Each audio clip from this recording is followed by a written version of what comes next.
दिल्ली विधानसभा चुनाव 2025 को लेकर राजधानी की सभी 70 सीटों पर देश की बड़ी बड़ी सर्वे एजेंसियों के जारी हुए ताजा ओपिनियन पोल्स में आम आदमी पार्टी के मुखिया अरविंद केजरीवाल सहित सीएम आतिशी, मनीष सिसोदिया, सत्येंद्र जैन, अवध ओझा जैसे नेताओं की अपनी अपनी सीटों पर करारी हार होने के खुलासे ने दिल्ली के साथ साथ पूरे हिंदुस्तान की राजनीति में हड़कंप मचाकर रख दिया है। देश की जानी मानी बड़ी बड़ी सर्वे एजेंसियों ने अपनी अपनी सर्वे में आम आदमी पार्टी के धुरंधर खिलाड़ियों की हार का दावा करते हुए केजरीवाल का ग्राफ नीचे गिरने और पीएम मोदी की लोकप्रियता के साथ भारतीय जनता पार्टी की दिल्ली में पूर्ण बहुमत वाली सरकार बनाने के खुलासे ने कई बड़े बड़े नेताओं और मंत्रियों की नींद उड़ाकर रख दी है। जब कोई इंसान या नेता मंत्री कुछ अच्छा या बुरा काम करता है तो अक्सर कहते हैं कि ऊपर वाला देख रहा है, यानी कि नीली छतरी वाला भगवान देख रहा है। लेकिन वो अलग बात है कि आजकल ऊपर वाला सीसीटीवी कैमरों को समझा जाने लगा है। ऐसे में पिछले 12 साल के कार्यकाल में केजरीवाल द्वारा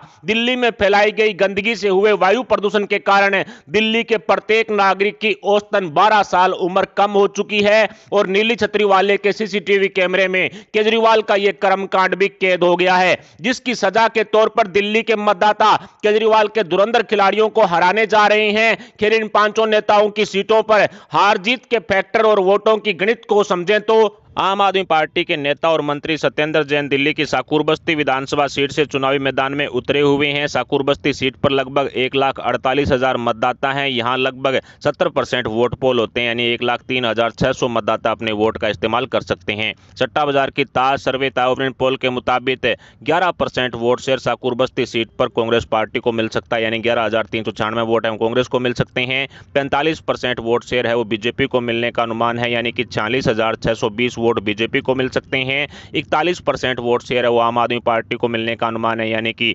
42,476 वोट हैं वो आम आदमी पार्टी के सत्येंद्र जैन को मिल सकते हैं और 3% अन्य के खाते में जाने का अनुमान है, यानी कि 3,108 वोट हैं वो अन्य को मिल सकते हैं। पिछले दिनों लोकसभा चुनाव के दौरान इस विधानसभा सीट पर यानी शाहपुर बस्ती विधानसभा सीट पर आम आदमी पार्टी और कांग्रेस के गठबंधन वाले उम्मीदवार को बीजेपी ने 33,484 वोटों के साथ हरा दिया था। ऐसे में कहा जा सकता है कि सत्येंद्र जैन की विधानसभा सीट पर 11% वोट से अगर कांग्रेस हासिल करती है तो फिर भारतीय जनता पार्टी शाहपुर बस्ती विधानसभा सीट पर कब्जा कर सकती है और सत्येंद्र जैन चुनाव हारते हुए इस सर्वे के अनुसार साफ साफ दिखाई दे रहे हैं। इसके अलावा दिल्ली की जंगपुरा विधानसभा सीट से मनीष सिसोदिया चुनावी मैदान में उतरे हुए हैं। जंगपुरा सीट पर लगभग 1,43,000 मतदाता हैं। जंगपुरा विधानसभा सीट पर औसतन 64% मतदान होता है, यानी कि 91,520 मतदाता अपने वोट का इस्तेमाल कर सकते हैं। जंगपुरा सीट पर सट्टा बाजार की ताज सर्वे के अनुसार कांग्रेस को लगभग 24% वोट शेयर मिलने का अनुमान है, यानी कि 21,965 वोट हैं वो कांग्रेस को मिल सकते हैं। 39% वोट शेयर बीजेपी को मिलने का अनुमान है, यानी कि 35,693 वोट बीजेपी को मिल सकते हैं। 35% वोट शेयर है वो आम आदमी पार्टी को, यानी 32,032 वोट है मनीष सिसोदिया को मिल सकते हैं और 2% अन्य के खाते में जाने का अनुमान है, यानी कि 1,830 वोट हैं वो अन्य को मिल सकते हैं। लोकसभा परिणाम की बात करें तो इस जंगपुरा विधानसभा सीट पर इंडी गठबंधन ने मात्र 2,417 वोटों से जीत दर्ज की थी, यानी कांग्रेस और आम आदमी पार्टी के गठबंधन वाले उम्मीदवार ने 2,417 वोट ज्यादा भारतीय जनता पार्टी के उम्मीदवार से हासिल किए थे।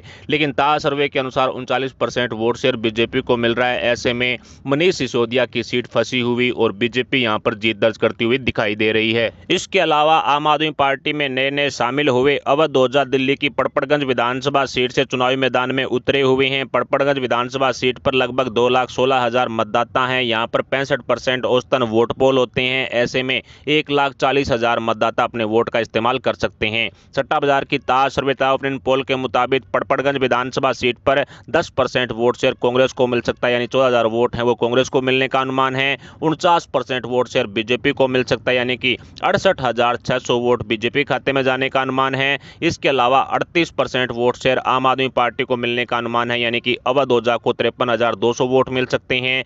3% वोट शेयर अन्य के खाते में जा सकता है, यानी कि 4,200 वोट हैं वो पड़पड़गंज विधानसभा सीट पर अन्य के खाते में जाने का अनुमान लगाया गया है।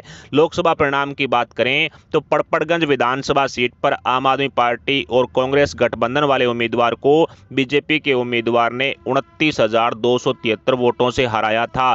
ताज सर्वे के अनुसार भी अवध चुनाव हारते हुए दिखाई दे रहे हैं। ऐसे में भारतीय जनता पार्टी 49% वोट हासिल करते हुए भारतीय जनता पार्टी जो पड़पड़गंज विधानसभा सीट पर कमल खिलाती हुई दिखाई दे रही है और 10% वोट शेयर कांग्रेस खाते में जाने का अनुमान लगाया गया है। इसके अलावा आम आदमी पार्टी की नेता और दिल्ली की पैराशूट सीएम आतिशी कालकाजी विधानसभा सीट से चुनावी मैदान में उतरी हुई हैं। कालकाजी विधानसभा सीट पर लगभग 1,88,000 मतदाता हैं। यहाँ लगभग 65% वोट पोल होते हैं। ऐसे में 1,22,000 मतदाता अपने वोट का इस्तेमाल कर सकते हैं। सट्टा बाजार की ताज सर्वेता ओपिनियन पोल के मुताबिक सीएम आतिशी की कालकाजी विधानसभा सीट पर कांग्रेस पार्टी 15% वोट शेयर हासिल कर सकती है, यानी 18,300 वोट हैं वो कांग्रेस को मिल सकते हैं। 44% वोट शेयर बीजेपी को, यानी कि 53,680 वोट हैं वो बीजेपी के उम्मीदवार को मिलने का अनुमान है। 39% वोट शेयर आम आदमी पार्टी के उम्मीदवार यानी कि सीएम आतिशी को 47,580 वोट मिल सकते हैं और 2% यानी कि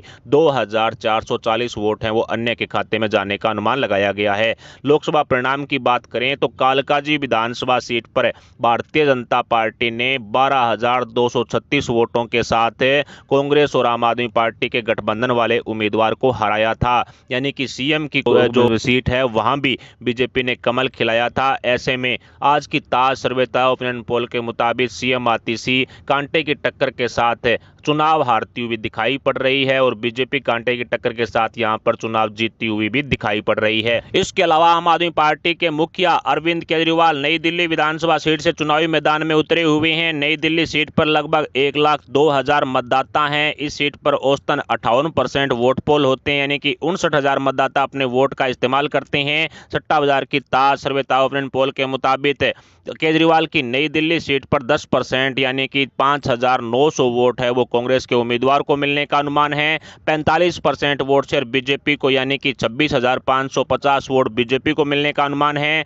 43% वोट शेयर आम आदमी पार्टी को, यानी कि 25,370 वोट हैं वो अरविंद केजरीवाल को मिलने का अनुमान है और 2% अन्य को, यानी कि 1,180 वोट हैं वो अन्य के खाते में जा सकते हैं। नई दिल्ली विधानसभा सीट पर सरकारी अधिकारी ज्यादा हैं, इसके साथ साथ झुग्गी झोंपड़ी वाले भी ज्यादा हैं। सरकारी अधिकारियों ने इस बार बीजेपी की तरफ रुख कर लिया है और झुग्गी झोंपड़ी वाले भी कह सकते हैं कि अरविंद केजरीवाल से खासा नाराज हैं, क्योंकि पिछले दिनों जब सफाई कर्मियों की जो नियुक्ति हुई थी तो उसमें बीजेपी के, या यूं कहें कि दिल्ली के एलजी ने उनको नियुक्तियां सौंपी। अरविंद केजरीवाल से वो खासा नाराज दिखाई दिए और इसका जो एक झलक है वो लोकसभा चुनाव के दौरान भी दिखाई दिया था। नई दिल्ली विधानसभा सीट जो अरविंद केजरीवाल की सीट है, यहां पर इंडी गठबंधन यानी कि कांग्रेस और आम आदमी पार्टी के जो उम्मीदवार है उन्होंने सिर्फ 2168 वोट से जीत हासिल की थी। ऐसे में बीजेपी केजरीवाल को यहां हराने में कामयाब भी होती हुई दिखाई पड़ रही है। ऐसे में 2022 के एमसीडी चुनाव और 2024 के लोकसभा चुनाव में हुए वोटों के हेरफेर को देखने के बाद